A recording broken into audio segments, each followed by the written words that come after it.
Welcome to the Academy of Champions for the first one-on-one session with Dr. Adil Anwar, who is a chemical engineer, scientific researcher, social entrepreneur, holistic naturopath, and of course a life coach. So when it comes to the conflicts that are going within yourself, so what do? Do you listen to your heart or your brain? So the answer to that is quite simple. The thing is, you listen to your heart. The reason why you listen to your heart is because it is the gateway to your soul. And like we mentioned, the four dimensions that we have in life and the universe, the physical, mental, emotional and spiritual. The heart is linked to your emotions, and so it's the closest thing to your spiritual dimension. But the thing is that it is our brain that decides everything, like all the behavioral changes and all the feelings that we are feeling, that are all decided by our brain. So why did you say heart? I think this research is showing now that your heart is 100,000 times more literally powerful than your brain, and it's 5,000 times more magnetically powerful. And so, and like I mentioned, it's the gateway through your soul. The other aspect to this is that your mind is linked to fear. It's basically your survival mechanism. And so your mind will always give you answers to protect you, not necessarily answers that will help you to achieve your dreams and goals. But everything we feel is just a chemical reaction in our head. Everything is controlled by our head, by our brain, not by our heart. It is we who are to choose that how we are to control ourselves. So why did you choose heart? So like I mentioned, in the four dimensions, what I mentioned in the video as well, was that if you take the physical as an ice cube, okay, then if you give it energy, it turns into water, and that's your mental state. Then if you give it more energy, it turns into steam, okay, that's your emotional state. And then if you give steam more energy, it turns into basically energy. And the laws of the world is governed by energetics. So things manifest in the energetic dimension before it manifests in the physical.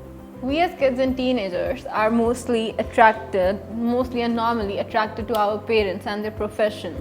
But you never wanted to be what your father is. Why is that? So basically, I was quite blessed to have a wide range of exposure and experience with people from various walks of life.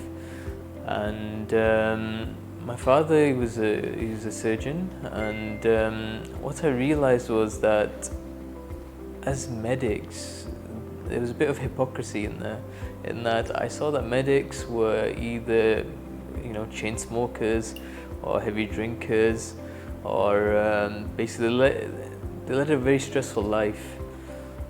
And I didn't see, I was like, if they can't help themselves, how are they going to help others? This was the main question that I had in my mind, because at one point I wanted to do medicine, but like I mentioned, I changed my direction after witnessing my father's friend one day come over, and he was snoring like mad, like I mentioned in the video.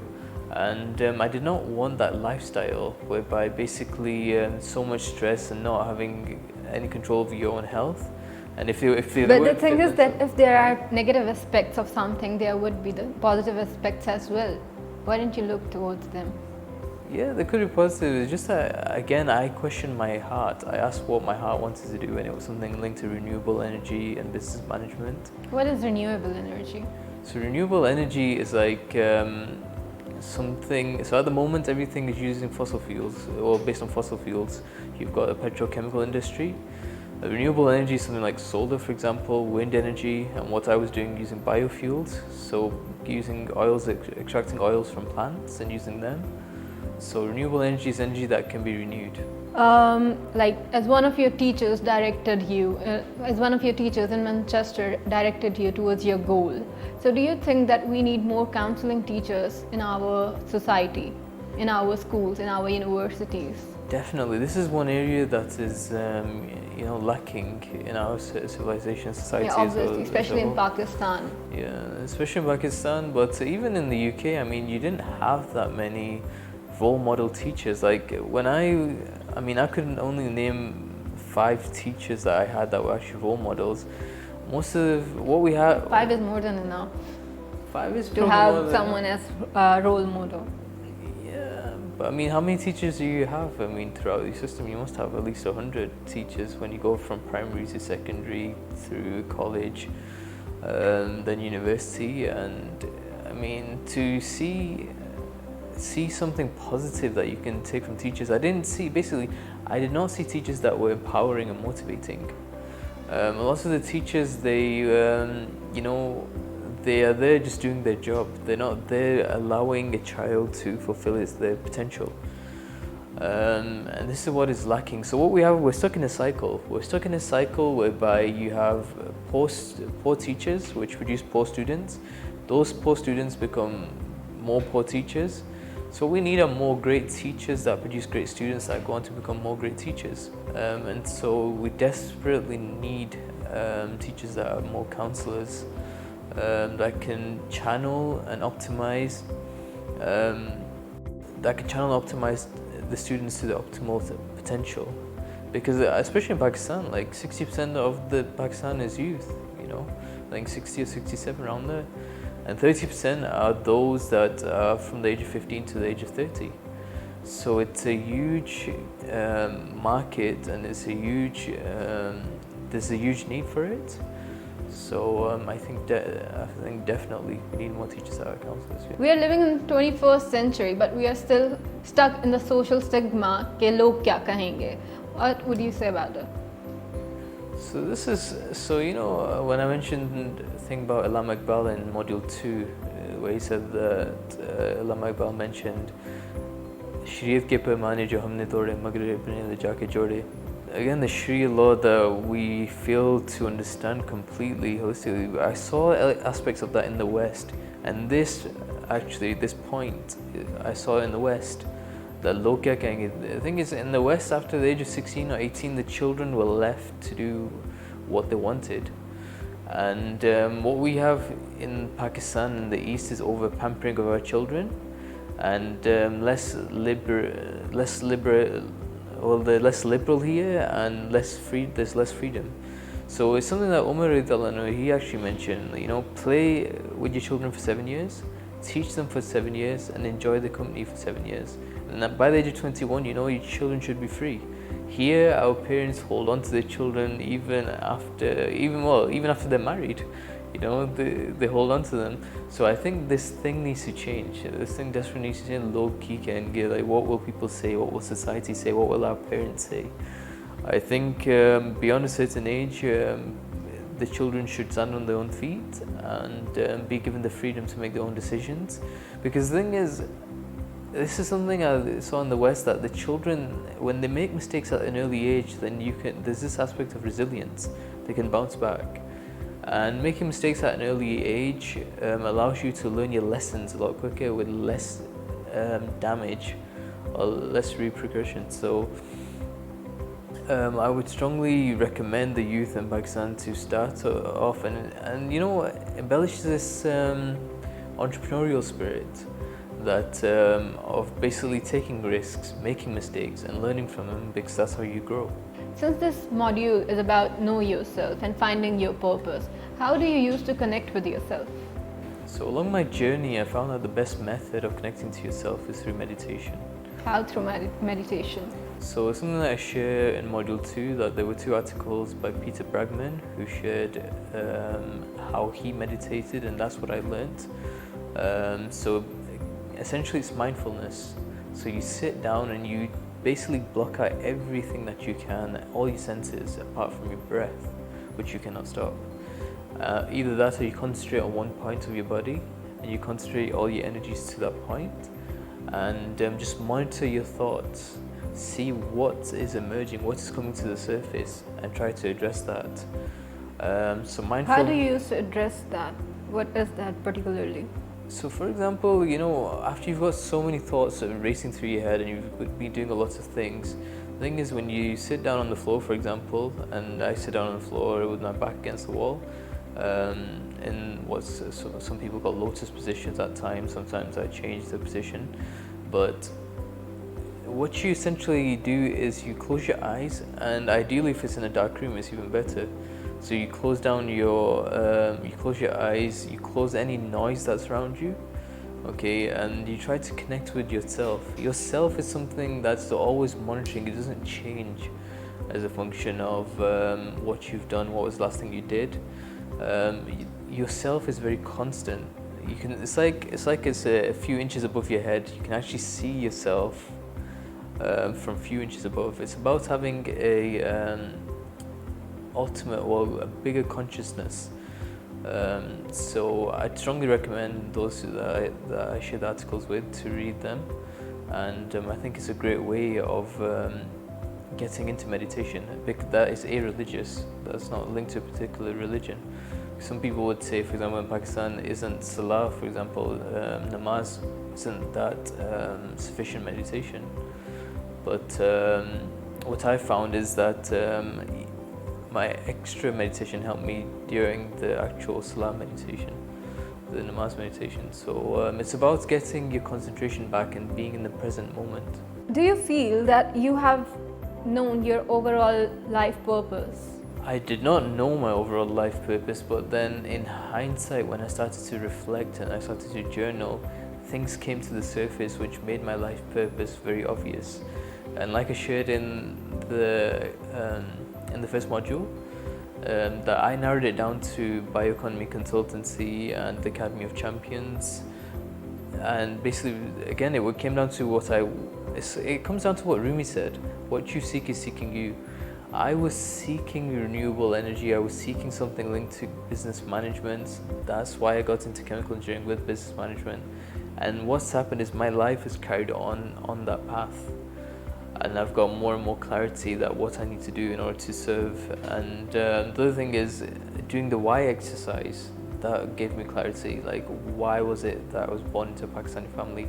Why was it that I was born into a family that had where father was a doctor and mother was an engineer, and the grandfather was professor of mechanical engineering? So PhDs were abundant in the family, and so were doctors. Do you think that you found the answer that why you were born in this family? Your mother was an engineer, your father was a surgeon, but you ended up PhD doctor. So the thing is, my grandfather did his PhD in mechanical engineering. Then one of my uncles, two of my uncles, one has got a PhD also in mechanical, the other one's got one in electrical engineering.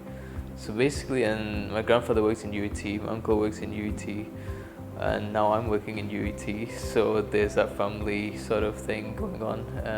Although we did different disciplines, I did chemical engineering, but there's that aspect going on. So although I did not follow my father's side or my paternal side of being a doctor, I took the route of becoming a doctor of philosophy and following my maternal side. So that existed.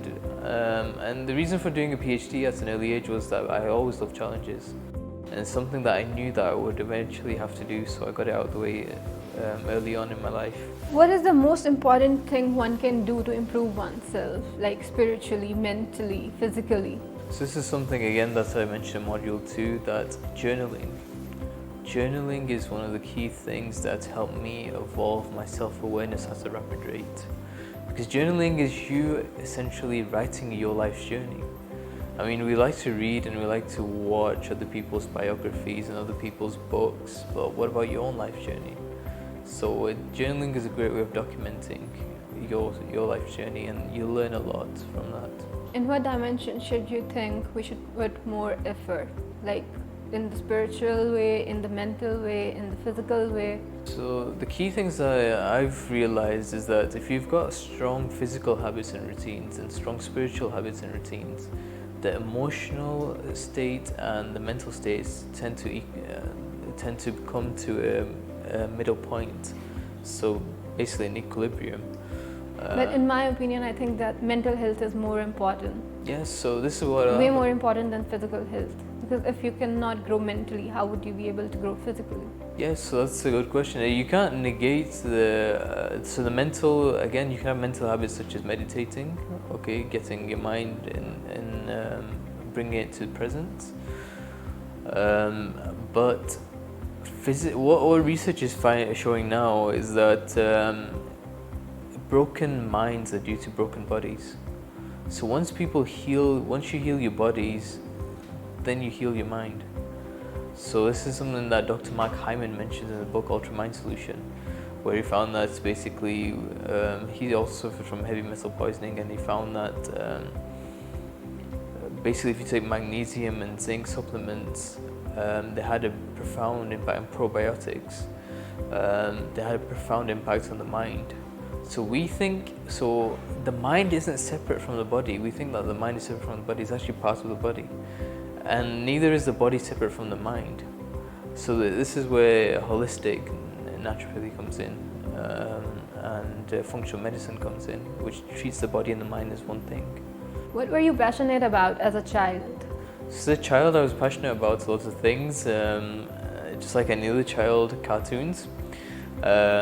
Just like Dragon Ball Z, Power Rangers, these sort of things. But after that, I got into a phase of sports and video games. So a lot of video games I used to play, like Final Fantasy, like mostly RPG games, role-playing games. Then after that, in college, sports and entrepreneurship was the key thing that I was into, so captaining the hockey team and entrepreneurship. Then in the university, after I got much more into the spiritual side of things, I was into basically much more entrepreneurship and then even charities like UNICEF. These things that I got into over time basically were molding me and shaping me towards social entrepreneurship. So social entrepreneurship is setting up businesses that give back to charity. So what I realized in hindsight was that I was going to be some sort of social entrepreneur and also some sort of orator, some sort of public speaker.